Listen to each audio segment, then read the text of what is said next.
nos visitam. Mais uma vez aí agradecemos. Abra sua Bíblia, Colossenses capítulo 3, verso 11. Esse é o nosso primeiro texto. Hoje nós vamos, na última palavra sobre a suficiência, a nossa suficiência em Cristo, e hoje será nas adversidades. Nós falamos da suficiência de Jesus nas fraquezas, para você que perdeu. Nós falamos no domingo passado da suficiência de Jesus nas dificuldades. E hoje nós vamos ver dois textos que falam da suficiência de Cristo nas adversidades. Colossenses 3:11. Primeiro texto, Filipenses 4, 10 a 13.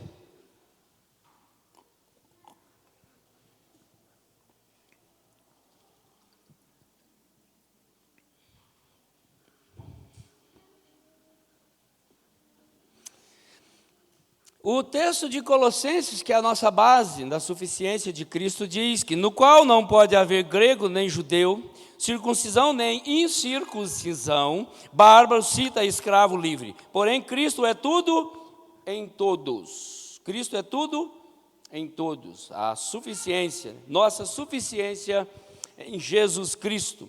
Filipenses 4, volta aí um pouquinho, Filipenses 4, do verso 10 até o 13.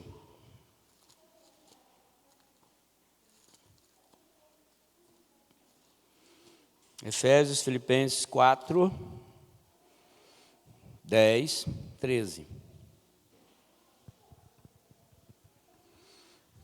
Alegrei-me sobremaneira no Senhor, porque agora, uma vez mais, renovastes a meu favor o vosso cuidado, o qual também já tinhas antes, mas vos faltava oportunidade. Digo isto não por causa da pobreza, porque aprendi a viver contente em toda e qualquer situação. Tanto sei estar humilhado, como também ser honrado. De tudo e em todas as circunstâncias já tenho experiência, tanto de fartura como de fome.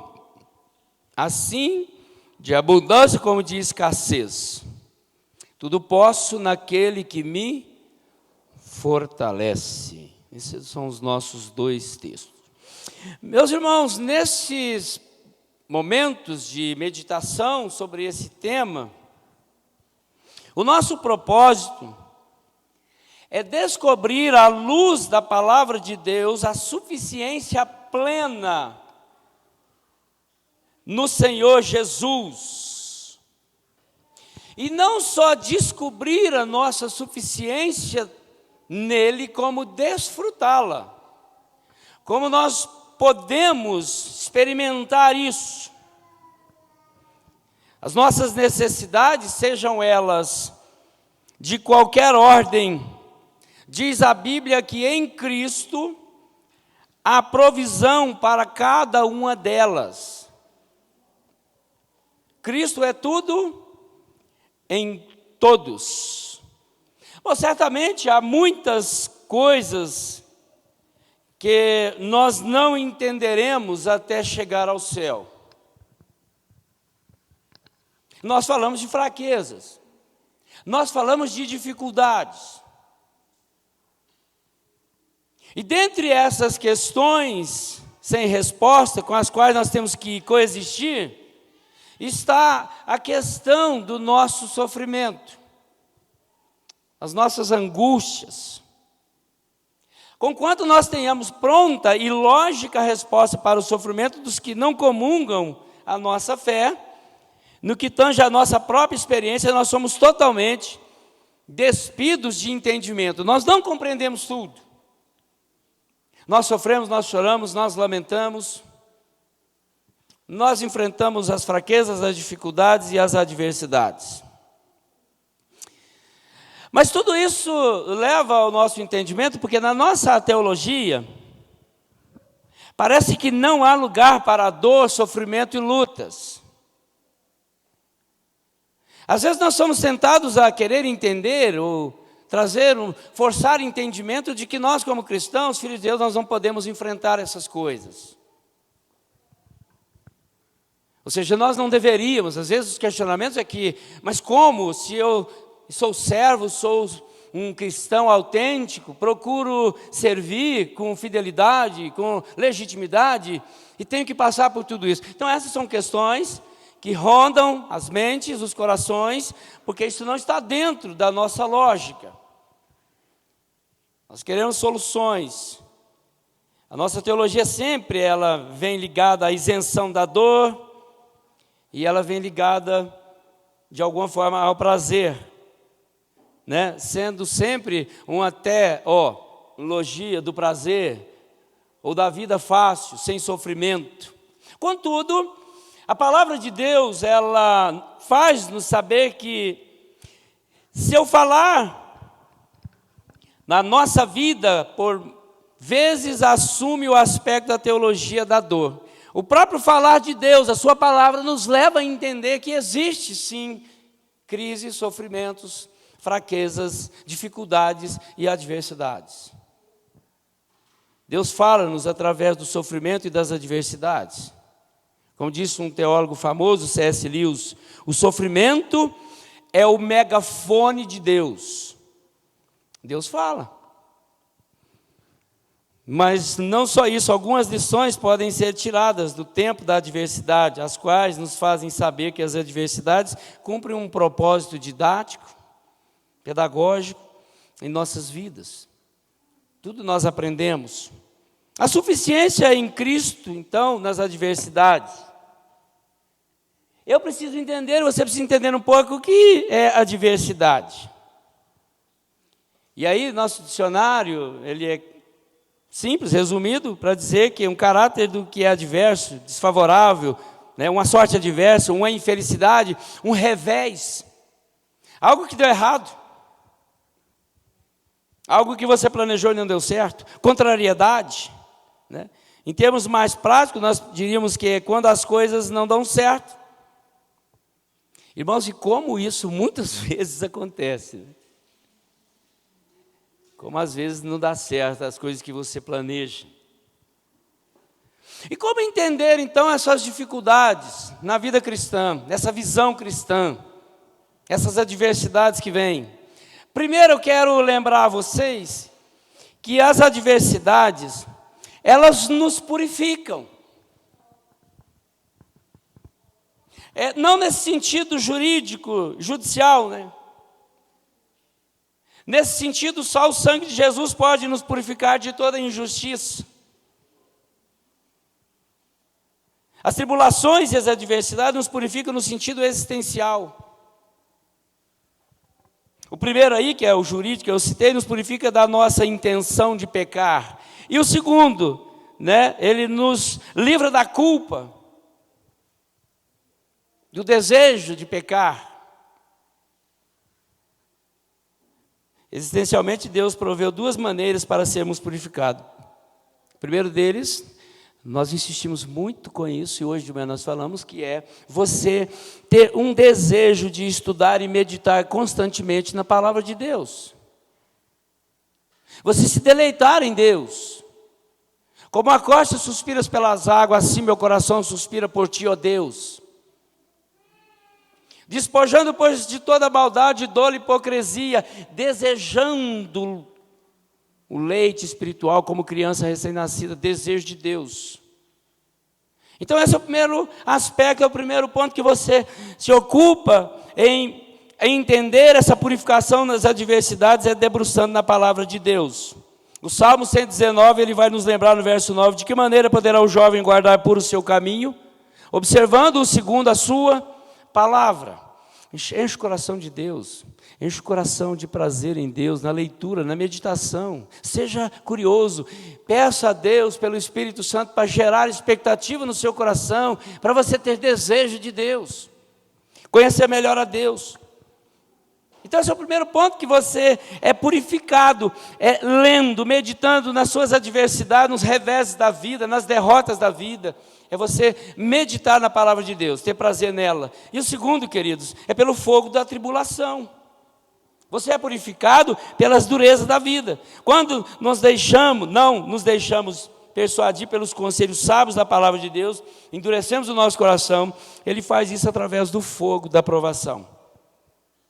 Também o salmista no Salmo 119, verso 67, a partir de então, ele diz: antes de ser afligido, andava errado, mas agora guarda a tua palavra. Foi-me bom ter passado pela aflição, para que pudesse aprender dos teus decretos. Irmãos, lembrem que Provérbios 20 vai dizer que os vergões das feridas purificam do mal, e os açoites, o mais íntimo do corpo. As adversidades conseguem fazer aquilo que a palavra de Deus não consegue quando nosso coração está irredutível, duro. A tribulação, a dureza. Aí vem, você se aproxima de Deus. Então, primeiro, as adversidades nos purificam. Medite da palavra de Deus. Encha-se de Deus. Guarde a palavra de Deus para não pecar. Segunda coisa, as adversidades, elas revelam a qualidade da nossa fé. É na fornalha da tribulação que nós revelamos o tipo de fé que nós possuímos. O apóstolo Pedro vai dizer: essas provações são somente para testar a vossa fé, para ver se ela é ou não é forte, pura ou não. É uma tradução da Bíblia Viva. Às vezes nós somos confrontados pelas adversidades da vida para saber que tipo de fé nós temos e que tipo de testemunho nós estamos dando. É nas adversidades que nós somos mais purificados, nas adversidades que nós somos aprovados, se a nossa fé é genuína. Se nós de fato nós cantamos com convicção, se nós oramos e levantamos as nossas mãos, crendo que o nosso Deus pode atender os nossos pedidos.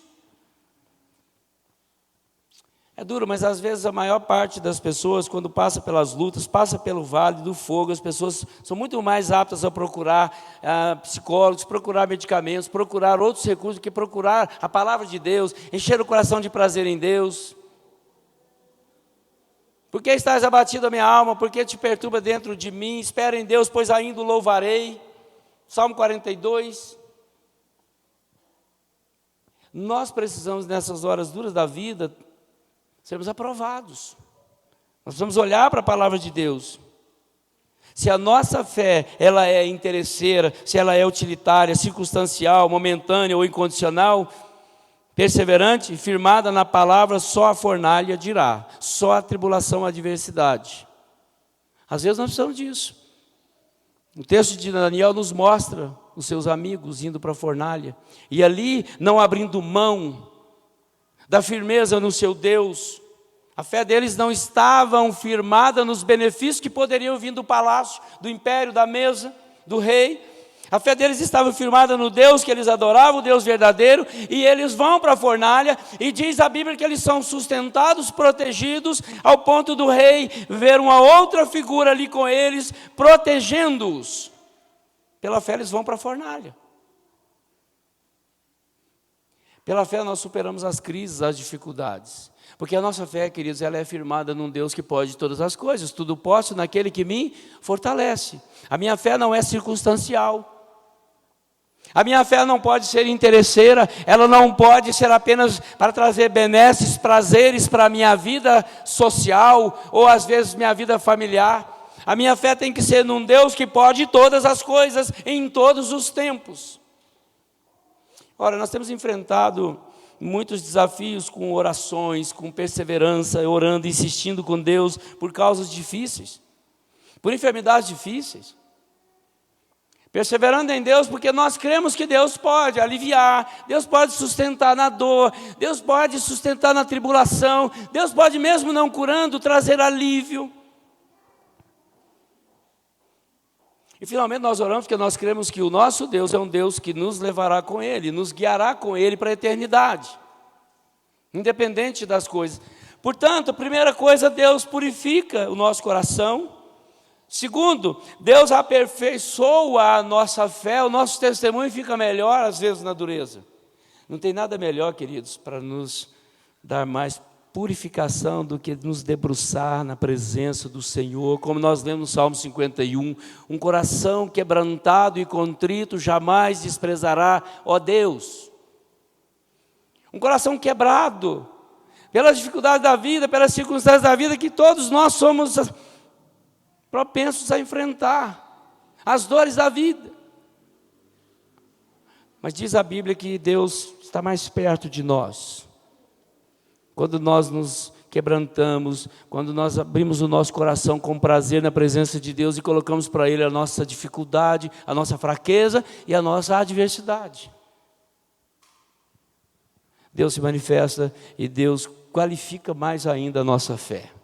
Terceiro, nós aprendemos que nas adversidades, essas adversidades do dia a dia nos levam para mais pertinho dEle. Quando lemos textos como esse de Daniel, na fornalha, os seus amigos, imediatamente nós somos guiados a crer nessas verdades da presença do Senhor conosco. Quando você tem um coração purificado, mais consagrado, confessando de fato, quebrantando o seu coração na presença de Deus, Deus vai se revelar, Deus vai aumentar a sua fé, e Deus vai estar muito mais próximo do seu coração, da sua intimidade, das suas particularidades, e você vai estar muito mais seguro. Irmãos, eu gosto muito de Davi no Salmo 40, porque Davi diz que espera no Senhor.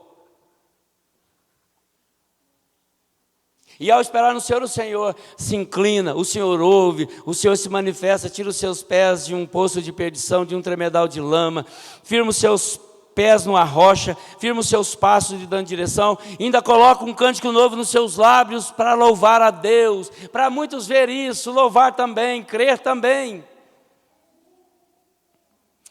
Irmãos, nas adversidades, Deus está mais perto de nós, porque nós nos aproximamos mais dele, nós temos mais interesse, nós temos mais quebrantamento.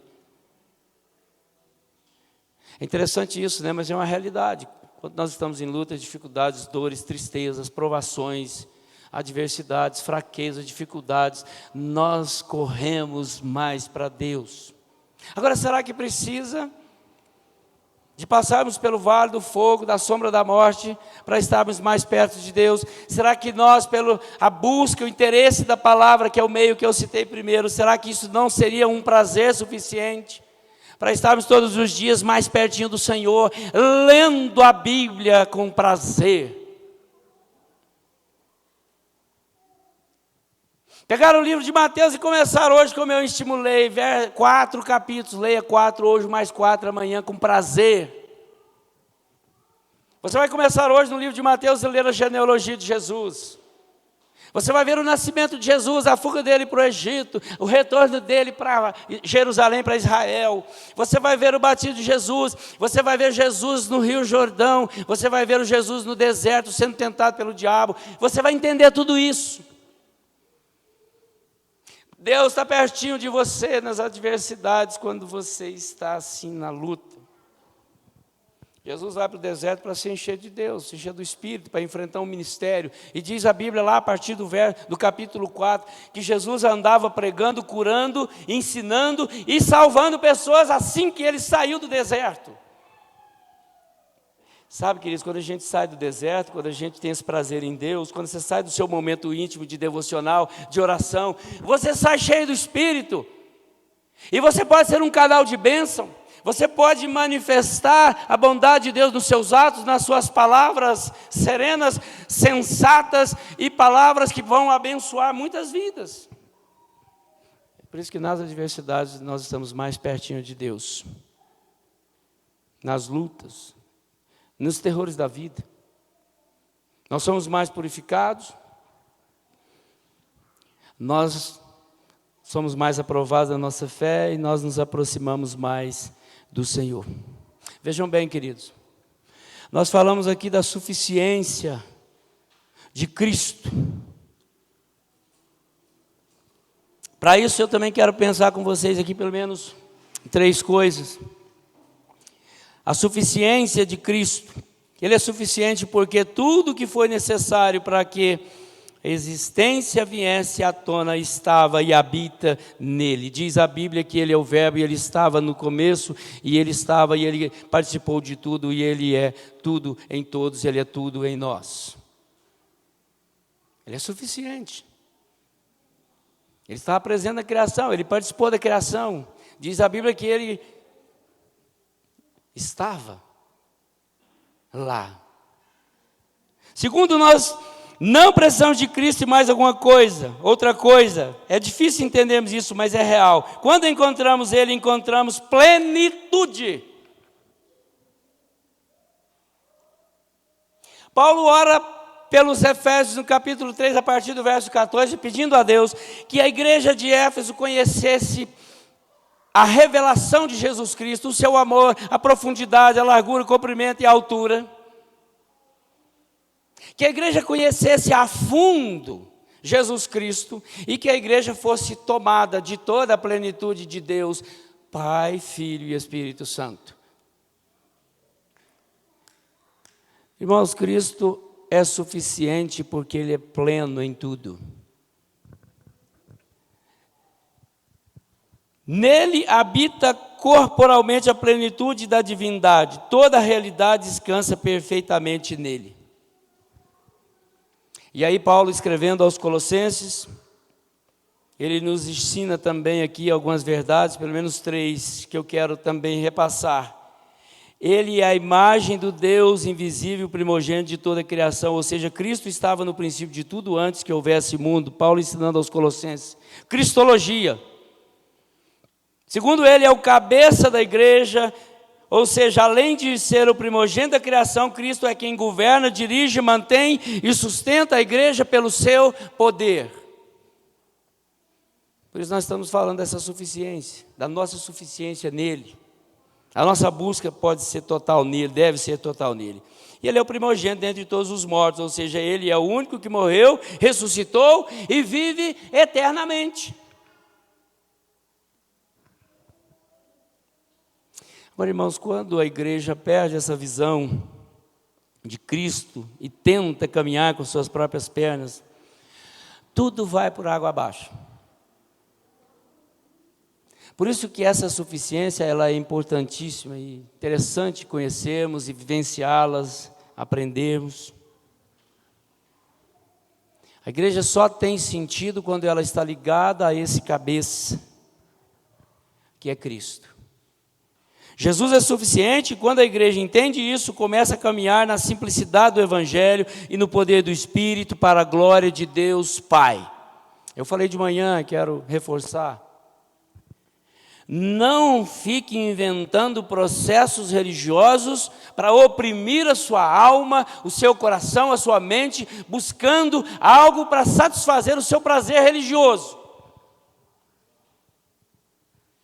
Se debruce na palavra de Deus, na sua vida de oração, na sua intimidade, na sua vida devocional, na sua família, na sua particularidade, porque você vai encontrar tudo em Cristo. Não precisa ficar inventando nada, histórias, agendas especiais. Se encha do Espírito, tenha prazer na palavra de Deus e busque em Deus a suficiência. E essa nossa suficiência hoje aqui em Cristo nas adversidades. A Bíblia nos fala de alguns exemplos de adversidade. Um deles, José, quando vendido pelos seus próprios irmãos. José foi uma história de bênção na vida do povo de Deus. Porque na adversidade ele foi útil. Ele foi usado por Deus para abençoar uma nação inteira. Inclusive a sua família, com mais de 70 membros, diz a Bíblia, em Gênesis capítulo 48, 47. Seus próprios irmãos foram beneficiados no final da história, ele enfrentando a sua adversidade. Davi, quando seu próprio filho Absalão se revoltou contra ele, segundo Samuel capítulo 15. Davi foi um homem que foi cuidado pelo próprio Deus na sua luta, na sua corrida contra a morte, na sua adversidade.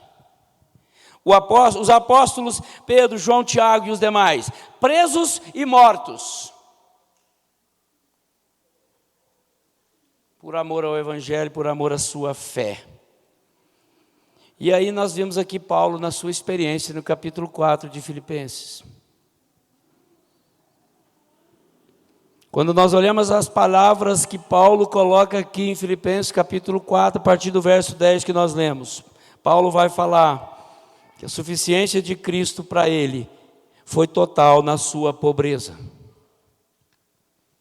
Ele não tinha preocupações, talvez ele entendesse muito bem, muito claro, aquilo que Jesus diz, que quem quiser me seguir, venha, mas eu não tenho nenhum travesseiro para eu reclinar na minha cabeça. Então Paulo está lembrando aqui, que Cristo foi suficiente e é suficiente para mim e para você, na nossa pobreza.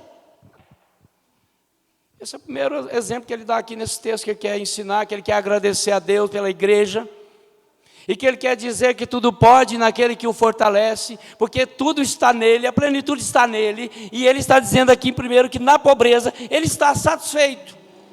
Eu aprendi a viver contente em toda e qualquer situação. Essa é a primeira palavra que ele usa aqui, para a gente pensar, Cristo é suficiente na pobreza dele. Paulo vai dizer também no verso de número 12 que nós lemos aqui, que Cristo é suficiente quando ele é humilhado, quando ele é açoitado, quando ele é perseguido, quando ele vai falar lá em 2 Timóteo, a partir do capítulo 1, verso 15, ele vai dizer que, fique ciente que todos os da Ásia me abandonaram, inclusive 2 presbíteros, 2 líderes da igreja me deixaram sós, e eu fiquei humilhado, envergonhado, sozinho em Roma. E ele está dizendo nesse contexto aqui, que ele aprendeu a viver contente em toda e qualquer situação, inclusive no abandono. Humilhação por amor a Jesus, humilhação por servir a Jesus. Talvez você nas suas adversidades você passe por algum tipo desse. Um revés na vida passa vergonha. Uma coisa que dá errado, às vezes você tem que justificar, explicar, tentar convencer. E às vezes você é humilhado. E Paulo está dizendo, eu estou contente nisso, porque eu estou em Cristo. Cristo é suficiente para mim. Cabeça erguida. Paulo usa aqui também, não só a palavra pobreza, mas humilhação, ele usa aqui fome. Imagina o apóstolo poderoso, servindo a Deus. Aí você vai dizer para mim, muitos podem estar pregando e querendo dizer isso hoje, mas o Filho de Deus não passa dificuldade, não passa fome. Passa fome, sim. E ele está dizendo aqui que na fome ele estava contente, porque ele não dependia de circunstâncias para estar contente, porque a alegria dele era em Cristo. E é lindo quando ele vai dizer isso lá em Filipenses 4:4, né? Alegrai-vos sempre no Senhor. A alegria dele também era no Senhor, não era no prato cheio. Na fome. Tem gente servindo a Deus, na fome, na adversidade da fome, tem gente nos campos servindo, pregando o Evangelho de Jesus. Eu estava conversando com o Tony Xavier, pouco tempo atrás, ele falando desses revés da vida, dessas adversidades da vida, que tem hora que não tem o que comer. Reverendo Paulo Belan, quando foi para o Amazonas, Tabatinga, ele disse naqueles primeiros momentos de tanta dificuldade e adversidades, tantos revés, tantas derrotas, tinha dia que ele sentava na mesa com os 3 filhos e agradecia a Deus com pratos vazios. Ele disse que orou um dia chorando com seus filhos pequenos na mesa e dizendo, Deus, obrigado pelo pão que nós não temos.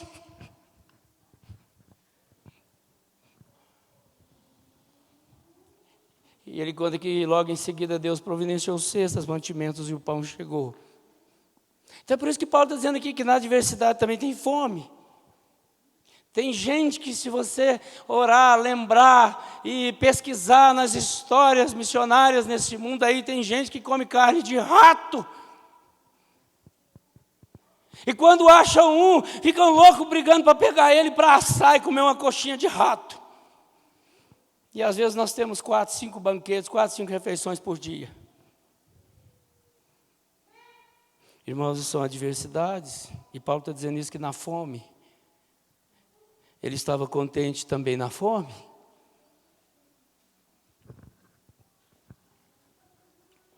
E aí ele está dizendo também no verso 12, aqui nessa outra palavra, que ele está contente nessa adversidade que é a escassez. A pouca coisa, a migalha. Talvez a migalha daquela mulher de Mateus 15, a mulher cananeia, a migalha que cai das mesas dos ricos. Eu quero só isso, eu quero só aquele pedacinho que cai. Paulo está dizendo que nessa escassez, nas suas viagens, nas tempestades que ele enfrentou, nos naufrágios, nas picadas de cobra, nos açoites, nas prisões gélidas, frias, úmidas, mal cheirosas de Roma, ele está lá dizendo que cumpri a minha missão, combati o bom combate, estou pronto.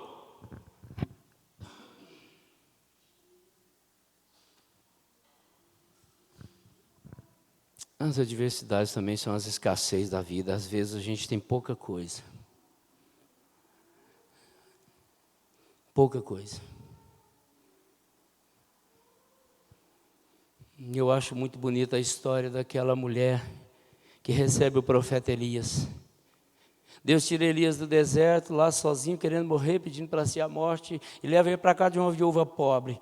Diz a Bíblia que ela tinha um punhado de farinha e um pouquinho de azeite na botija. E diz a Bíblia que Elias mandou ela fazer um bolo e ela murmurou, dizendo, mas eu só tenho isso, se eu fizer eu vou ficar sem nada. E Elias vai e faz. E diz a Bíblia que da farinha nunca mais faltou e do azeite ia ter muitos litros. E aquele povo se alimentou por muito tempo. Deus manda o profeta de Deus para lá, no meio da escassez, para abençoar aquela casa, aquela viúva e aquele filho. E é por isso que Paulo tem essa consciência. Que na adversidade do pouco, da dificuldade, às vezes do aperto financeiro, na tristeza de talvez levantar e não achar, não encontrar saídas, Paulo está dizendo que mesmo assim ele está contente. E eu quero dizer para você, se alegre também em Deus. Jesus Cristo é suficiente também na sua fraqueza, na sua dificuldade e na sua adversidade. Na pobreza, na humilhação, na fome e no pouco que você tem. Jesus Cristo é suficiente, porque Ele enche o seu coração. Ele dá prazer na sua caminhada. Ele satisfaz os desejos do teu coração quando você se agrada dEle.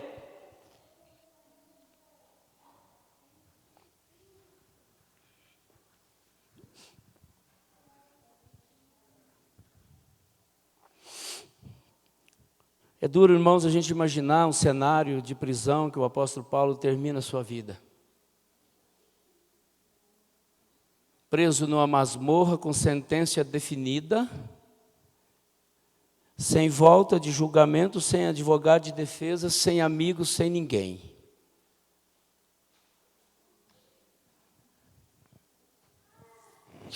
E ele termina suas últimas palavras dizendo, a Ele seja a glória pelos séculos dos séculos, por tudo aquilo que eu vivi, por tudo aquilo que eu fiz.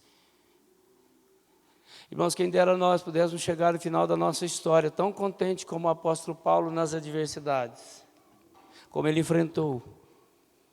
Talvez você passe por alguns períodos, esse é um período de pandemia, um período de doenças, de, gripes, e às vezes desânimos.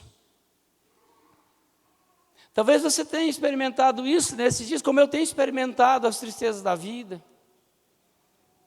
as enfermidades da vida, os revés da vida, as adversidades da vida, as derrotas. Talvez você planejou e Deus mudou tudo. Isso são adversidades.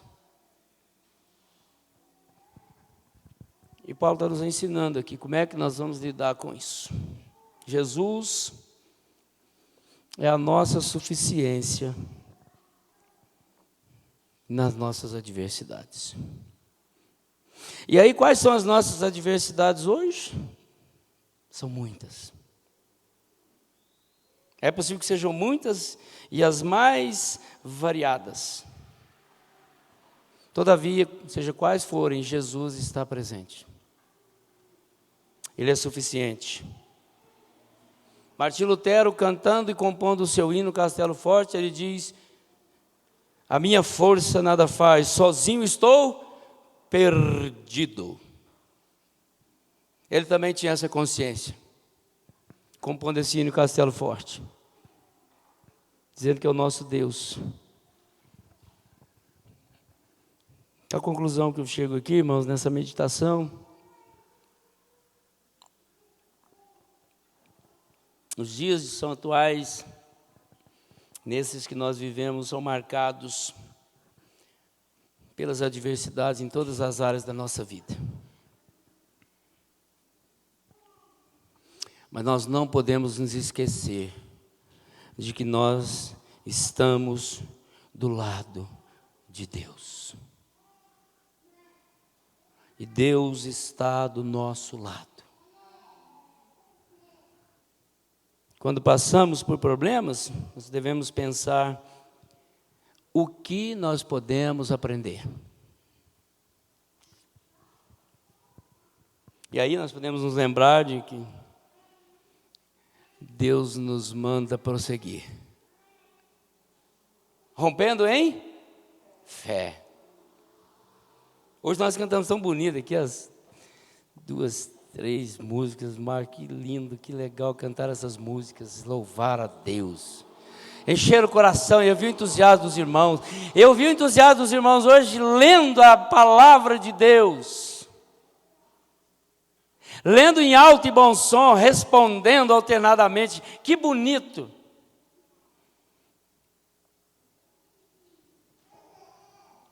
Que alegria para a gente ver o entusiasmo de ter prazer na presença do Senhor e saber que a nossa vitória não vem do braço, ela vem do Senhor. Ela não vem da nossa inteligência, ela vem do Senhor. Que bom ver todo mundo feliz, cantando, lendo a Bíblia, tendo prazer em Deus no culto.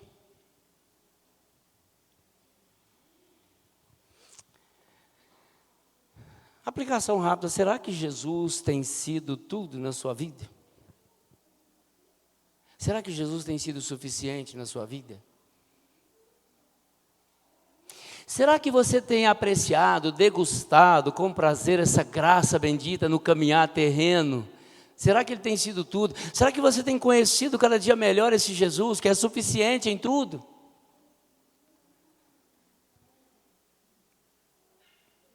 São perguntas para a gente responder, para eu responder, para vocês responderem. Será que eu tenho de fato tido o prazer?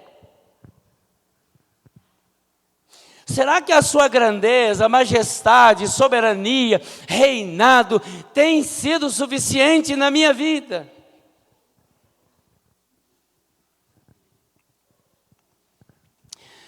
Napoleão Bonaparte, esse militar francês que guerreou muitas guerras, liderou muitas guerras na Europa.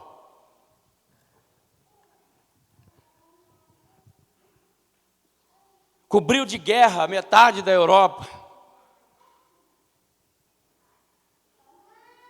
Ele escreveu em um dos seus diários, no final da sua vida,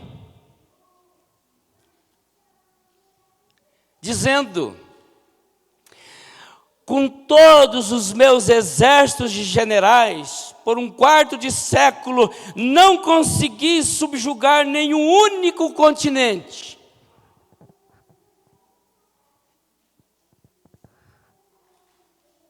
E ele diz: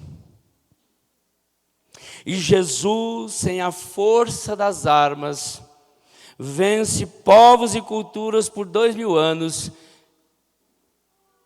E por quê que ele faz isso sem a força das armas?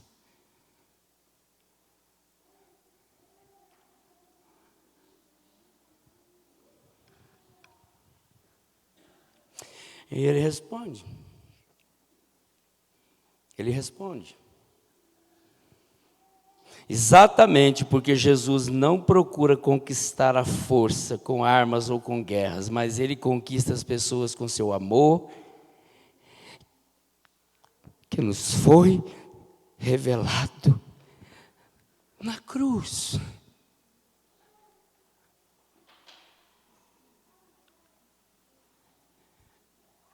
Na cruz, Ele conquistou o meu e o seu coração.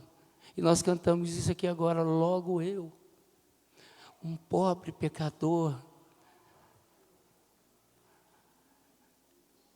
Eu queria convidar vocês para cantar de novo esse cântico, para a gente orar e ministrar a ceia. Logo eu. Napoleão Bonaparte, um militar de guerra, maldoso. Ele disse que não conseguiu subjugar um continente, e Jesus conseguiu conquistar uma nação. Pelo amor. Pela cruz. Pelo seu sangue derramado, que nós vamos lembrar agora. Portanto, meus irmãos, Jesus pode ser o Senhor de sua vida, para que nele você possa ter plenitude total.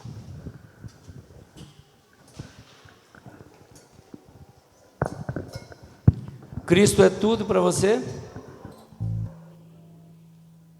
Toda a sua vida gira em torno dele? Está imitando o seu exemplo? Aquele que diz que permanece dele, diz a Bíblia que deve também andar como ele andou. A vida de Jesus é seu modelo em tudo? E você, finalmente, você vive motivado pelo seu sacrifício na cruz? Porque diz o nosso texto de Colossenses, e os 3 textos que nós usamos nas nossas 3 palestras, que ele é suficiente em tudo. Vamos cantar? Fique de pé um pouquinho para a gente cantar essa música novamente. Depois nós vamos celebrar a ceia.